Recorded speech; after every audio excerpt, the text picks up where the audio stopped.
Hello guys and welcome to Poser's Movie Recap. Our film begins with Gethsemane Brown traveling to a new place for her new job in Ireland. She has been called for the music teacher position in a high school, where the students have not been able to win anything in this particular category. Gethsemane's wonderful reputation as a violin player is the reason that she's been chosen for the job. A man named Billy is helping her to acclimate with the new environment, and to settle in her accommodation. On the way, Billy didn't notice a man in the middle of the road, and their car just went through him. The man is clearly some kind of a ghost, and Billy feels his presence. When they reach their destination, Billy welcomes her into the house and tells her that the house used to belong to his uncle Eamon McCarthy. Gethsemane is surprised by this information, as Eamon was a great pianist in his time and one of her inspirations in music. She also learned about Orla O'Dell, a renowned lyricist who was very close to Eamon. Billy adds that when both of them passed on the same day, the media accused Eamon of being responsible for Orla's death, which is not true. He also tells her about the rumors that sometimes, people in town can still hear Eamon play his piano. As night comes, Gethsemane wakes when she hears piano music playing, and when she comes to investigate, she finds no one in the living room. The next day, she calls the police to report a possible break-in, and when Inspector O'Reilly comes by, she explains what she witnessed last night. The inspector tells her that there is no evidence that someone has gotten into the house, and that the piano playing must be due to the wind and humidity changes. Feeling confused, she tells him that she probably needs some air, and O'Reilly offers to walk with her. She asks him what he really thinks about Eamon and Orla's death, and he answers that according to the official report, Eamon pushed Orla to the cliff and poisoned himself afterward, but no one really knows how it really happened that day. Later, Gethsemane is introduced to her new students, and she excitedly starts her class by playing a note on her violin. When she gets home, she finds a local delivery man outside her door, who congratulates her on her new job. To help herself relax, Gethsemane plays some music on the piano, but screams when a man suddenly appears beside her. The man is also shocked as no one else has heard or seen him before, so when Gethsemane realizes that the man is in fact Eamon, she nervously asks him what he wants. Eamon explains that he's still figuring out the ghost rules himself, and tells her that he didn't murder Orla. Gethsemane is too terrified to listen, so she leaves the house and goes into a bar. To calm her nerves, she orders a wine and chat with the town's doctor named Elizabeth, who was a musician as well in her youth. She then musters her courage to finally talk to Eamon's ghost, even though she still feels terrified of the concept. Since Gethsemane is the only one in town who can see him, Eamon pleads with her to help him solve Orla's murder and his death. Eventually, Gethsemane relents and agrees to listen, so Eamon explains that Orla was killed by someone, while he was poisoned through the wine he drank. Eamon's ghost seems cool, so Gethsemane relaxes a little with his presence. They talk about how he needs to solve his death before he can move to the afterlife, which is like a classic unfinished business that he needs to do. Eamon further explains that on his last day alive, he came back home from his concert and found that Orla was missing. The next morning, he found her at the base of the cliff with marks on her neck, which was evidence of strangulation. He carried her back home and called the police, and when he found Orla's note that said, "Drink to our never-ending love song," he did what she asked, not knowing that the glass was poisoned.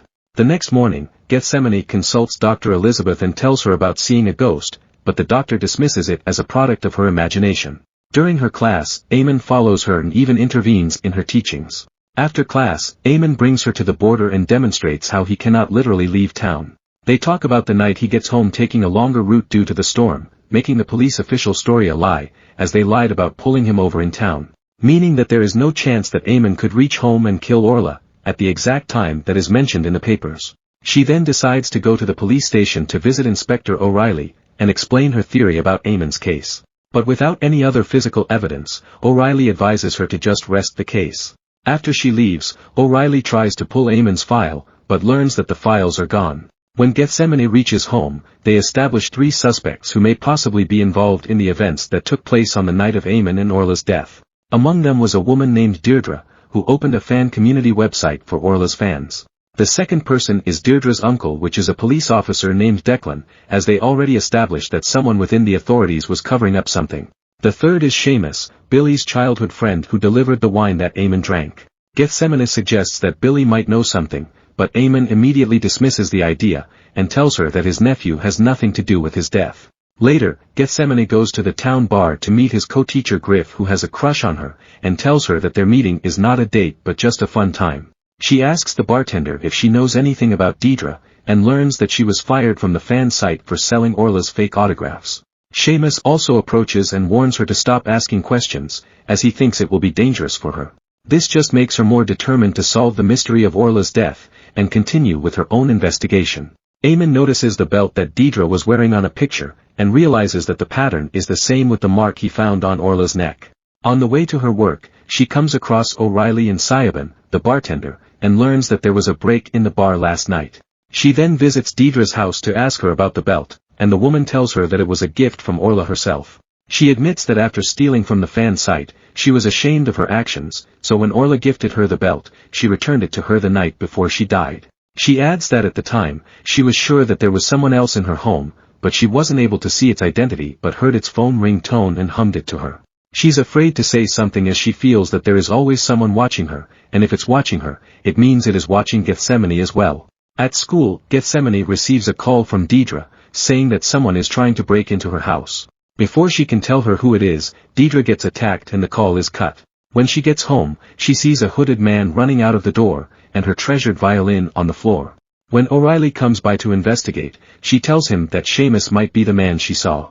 She tells Eamon that they are getting close to the truth, but the ghost doesn't feel the same way. While cleaning up the mess, she finds the ring that Eamon had given Orla when he proposed to her, and he tells her that she never said yes. Gethsemane remembers the note, and figures that maybe, Orla has finally decided to say yes but has been robbed of a chance of telling him herself.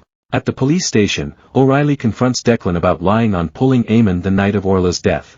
He confesses that when he got to his place, he immediately noticed the mark on Orla's neck, and realized that the belt was owned by her niece Deirdre. He hides the belt and lies over pulling Eamon, so he can hide the evidence against Deirdre to save her. Initially, he thinks that Deirdre might be responsible, but after her niece gets attacked, he doesn't know anymore.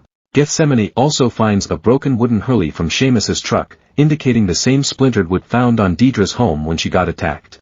When Seamus catches her looking at his truck, Griff intervenes before the man can do something to hurt her. O'Reilly arrives to arrest Seamus, and tells Gethsemane to be careful next time. As time goes by, Gethsemane's student starts to improve their music, while she continues her friendship with Eamon's spirit. She later learns that Billy is selling Eamon's house to a condo developer, but when she tries to disagree as they can lose evidence on Eamon's case, Billy warns her to back off and asks her to find somewhere else to stay. As she packs her things, she finds a gold coin hidden in a secret compartment in the armoire. Eamon tells her their ancestors must have put them there for security, and the coin value must be huge nowadays. Gethsemane thinks that Seamus must have broken in the night of Orla's demise, but Eamon tells her that there's no sign of breaking in. She tells O'Reilly about the coin she found, but since there is no evidence against Seamus, the police are unable to detain the man. He tells her that he will look further, but he still cannot hold Seamus for circumstantial evidence. At school, with the help of one of her students, she finally figured out the title of the song of the ringtone that Deirdre described. Meanwhile, O'Reilly confronts Seamus and Billy at the bar, and asks them if they had something to do with Orla's death. Seamus tries to hit the inspector, so the man gets arrested again for assaulting a police officer. He confessed that he broke in the other day to steal the coin, but denied any involvement in Orla and Eamon's demise. He also admits that Billy let him in the night when Orla was killed, but he didn't see anything because he was hiding upstairs. When Gethsemane and Eamon compile what they already know, they think that Eamon is an accidental victim, as he's not supposed to drink the wine. She then finds a planted broken hurley at Billy's place, and thinks that someone not on their radar might actually be the real culprit, since Declan and Seamus are in jail, and Deirdre is in the hospital. She adds that strangling seems to be personal, so the one responsible is someone close to him or Orla. Suddenly, she hears someone approaching, and at the same time, it finally clicks into her head who might be responsible for the crime. She takes out her phone and calls someone, and when she hears the exact ringtone that Deirdre described, the person shows itself while pointing a weapon at her. It turns out to be Dr. Elizabeth, a woman who has been in love with Eamon for a long time. When she gets distracted by Billy's arrival, Gethsemane runs inside the house and calls O'Reilly. Dr. Elizabeth catches up to her, and Gethsemane finally realizes what really happened to Eamon and Orla. Right before the events of that night, Eamon proposes to Orla, but she initially declines. She later decides to accept his proposal before going to Eamon's concert. Elizabeth comes to the house to accompany her, where Orla shows the ring. But Elizabeth finds envy in seeing the happiness that rests on Orla's face, and decides to poison her friend. At the time, two things simultaneously take place. Seamus breaks in with the help of Billy, and Deirdre comes to return the belt. While Orla is talking to Deirdre at the door, Elizabeth mixes poison into her drink. When she proposes a toast, Orla drinks too little, causing Elizabeth to panic, so she strangles her and pushes her body over the cliff. After Elizabeth runs off, Eamon comes home to find a note from Orla, and drinks the rest of the wine from Orla's glass, which also results in his death. Elizabeth still denies this, and tells her that Gethsemane is not in the right state of mind. She threatens to finish her off, but Eamon's ghost distracts her by playing the piano. After hearing the tune, she emotionally apologizes for what she did and professes her everlasting love to Eamon. While distracted, Gethsemane grabs the weapon from Elizabeth, and at the same moment, O'Reilly arrives to arrest the woman. Sometime later, Eamon thanks Gethsemane for her help, while Orla's ghost suddenly appears to reunite with Eamon. Gethsemane watches as the two spirits cross to the afterlife, and tells them to say hello to her dad for her.